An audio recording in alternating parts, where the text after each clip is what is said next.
If dark matter is puzzling, then dark energy is a complete enigma. This major component of the universe was discovered in 1995 by observations of distant supernovae. As mentioned previously, supernovae are enormously important distance indicators. When a star brightens to rival the light of an entire galaxy, it can be seen for billions of light years away. And when that star's death has a fixed amount of energy associated with it, it can be treated as a standard light bulb or a standard explosion in the universe, enabling us to measure the distance to a far-off galaxy. Let's follow the story of the expanding universe, or astronomers' attempts to trace this back further out in space and further back in time. Hubble's measurements were made within a few 100 million light years of the Earth. That's a small fraction of the age of the universe. He saw a linear Hubble relation, and that was enough to implicate the fact that there had been a time when all the galaxies were on top of each other and the universe formed. By the mid-1990s, astronomers had traced Hubble's expansion out hundreds of times further and to hundreds of times larger redshifts than Hubble managed, using larger and larger telescopes. They saw a continuation of the same linear relationship between distance and velocity, extending now out to distance of 1 billion light years or more. But then, and even before, astronomers speculated that they should see something interesting. When galaxies were closer together, their mutual gravity was larger. So whatever caused the initial expansion,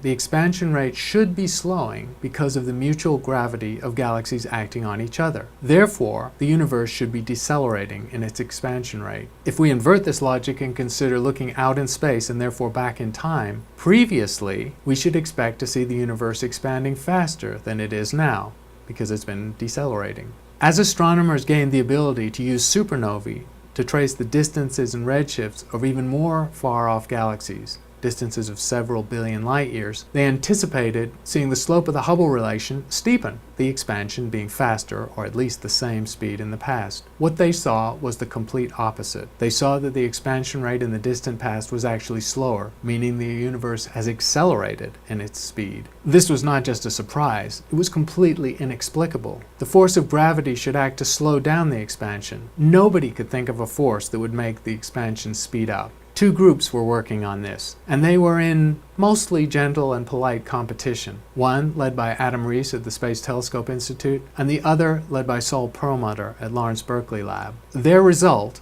an apparently accelerating universe, was so surprising, so shocking, and so unanticipated that each group questioned their own results. They checked each other, they compared samples, and they went off and gathered new measurement. But the results stubbornly persisted. The universe seems to be accelerating in its expansion rate. Let's be clear on the logic of this observation, since it's the only underpinning for the measurement of dark energy. What these teams observed was that distant supernovae were 20 or 30% fainter than they expected. They inferred from that these supernovae were further away than expected in a model where no dark energy was present. So something extra in the model was needed to take these supernovae to larger distances. That would be the acceleration they observed. The observation just talks about acceleration.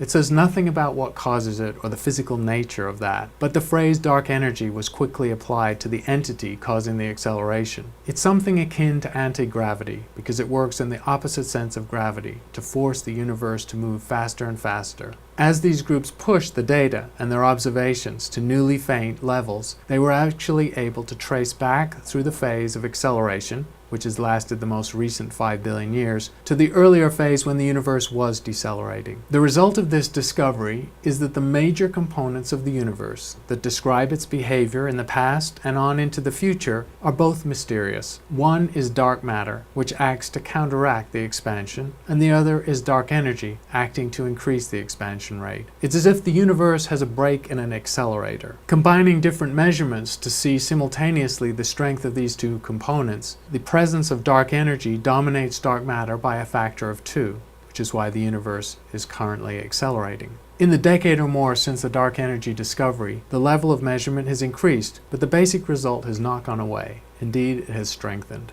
There is an indirect argument for dark energy as well as the direct argument based on supernovae. The indirect argument is the observation from the early universe, using microwaves, that space is flat. Although general relativity allows the universe to be curved on very large scales, positively or negatively, it seems to be flat. That flatness of space can only be explained if the universe contains more than the dark matter we see with our observations. Dark energy appears to be necessary to explain flat spacetime. We have a situation where the first two-thirds of the universe are governed by dark matter and a decelerating expansion rate. The strength of dark matter diminishes with time because of the dilution of that matter in expanding space. Essentially, the space density of dark matter declines as the volume increases. Dark energy appears to have the particular attribute that it's invariant with time and space, so the strength of dark energy hasn't changed since the Big Bang. And as dark matter got diluted, dark energy started to take over. This happened about 5 billion years ago, and since then the universe has been accelerating. Since dark energy will continue to dominate the cosmic expansion,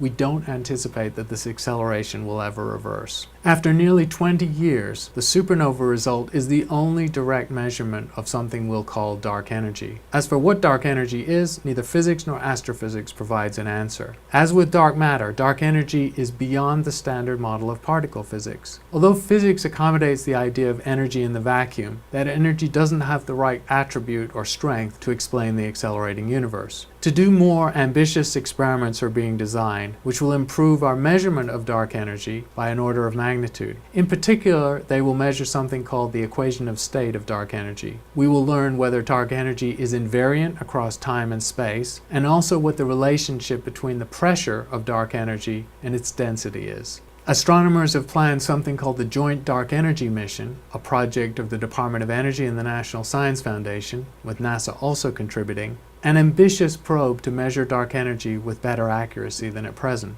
It's a multi-billion-dollar mission currently unfunded. Why is dark energy so puzzling for physicists as well as astronomers? Physics contains the concept of energy in the pure vacuum of space. Quantum theory says that the vacuum is not truly empty. There's a tiny residual amount of quantum energy, a half h nu, in quantum theory. But if you work with the quantum theory to calculate what that amounts to on very large scales in the universe, there's a real problem. The amount you calculate is off by 100 or 120 orders of magnitude. It's too large. In other words, the physicist's concept of vacuum energy is ridiculously strong compared to the delicate amount of vacuum energy causing the accelerating expansion. The second puzzle about dark energy is why the universe observed presently has such a close balance between dark matter and dark energy. They're fundamentally different, yet in the entire 13 billion year history of the universe, this is the only time at which they would be similar within a factor of 2. For most of the distant past, dark matter far dominated dark energy, and for the foreseeable and infinite future,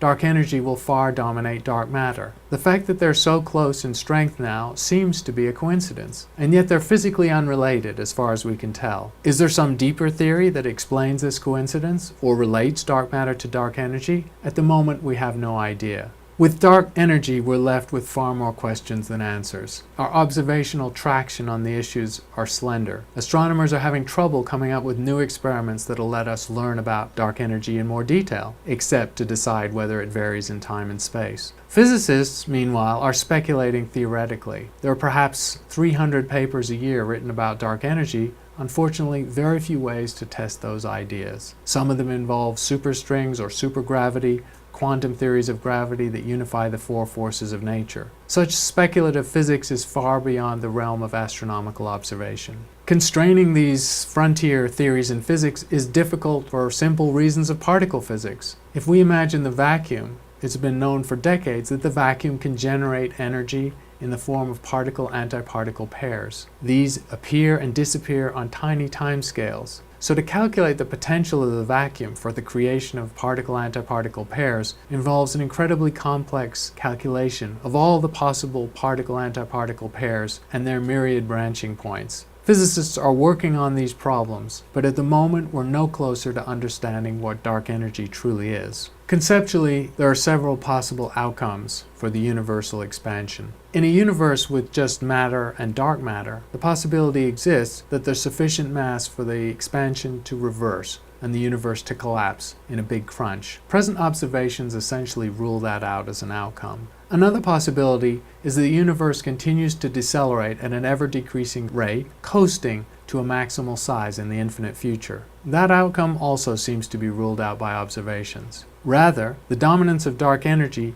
indicates that the acceleration we see now will continue for the infinite future, carrying the galaxies faster and faster apart from each other. That's actually a bleak prognosis for extragalactic astronomy, because at some point the galaxies will be carried away from each other faster than the speed of light, and so be removed from the view of our telescopes. I'm an extragalactic astronomer, so I'm having fun while I can. In a few billion years, it may not be possible to observe any other galaxies. Dark energy is even more mysterious than dark matter, and it dominates the cosmic expansion. Dark energy was implicated by observations of supernovae 18 years ago. Those observations have been confirmed, and we're now confident that the universe is accelerating because of some entity that works opposite to gravity, essentially repulsive instead of attractive. Physics provides no assistance. Simple calculations of vacuum energy get wrong by many orders of magnitude the physical effect required to explain the accelerating universe. There's also the matter of the coincidence of the near equivalence of the strength of dark matter and dark energy, which only occurs once in the history of the universe.